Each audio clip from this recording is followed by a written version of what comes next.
Os voy a hablar de la preparación del suelo. Es muy importante la preparación del suelo, entre otras cosas, solo se hace una vez. El suelo lo preparamos, estamos hablando de una planta centenaria y una vez que ya hemos hecho la preparación ya está hecha para muchísimos años, con lo cual tenemos que esmerarnos y dejarlo en perfecto estado. Lo primero de todo es subsolar.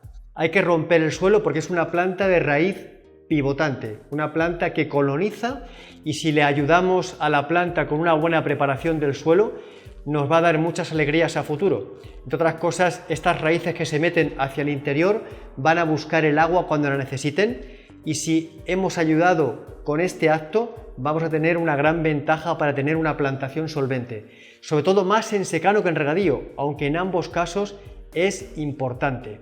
Luego, una vez que hemos roturado el suelo, si tuviéramos piedras también conviene o picarlas o quitarlas. Si son calizas, lo mejor es picarlas. Si son de otro tipo de mineral, lo mejor es quitarlas, ¿de acuerdo? Pero no representa, en el caso de picar la piedra caliza, nunca va a representar un problema de cara al pH, porque es una planta que se desenvuelve bien con pHs alcalinos. Pero vuelvo a repetir, el tema de la preparación del suelo es vital, no es negociable, hay que hacerlo.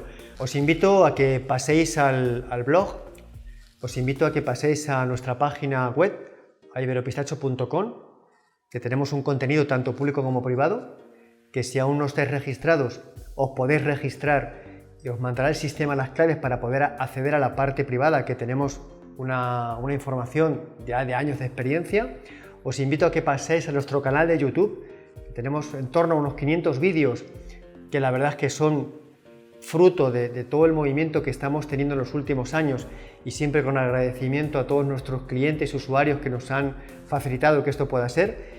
Y aquí estamos a vuestra disposición, pues, para poder ayudaros en el momento que estiméis oportuno.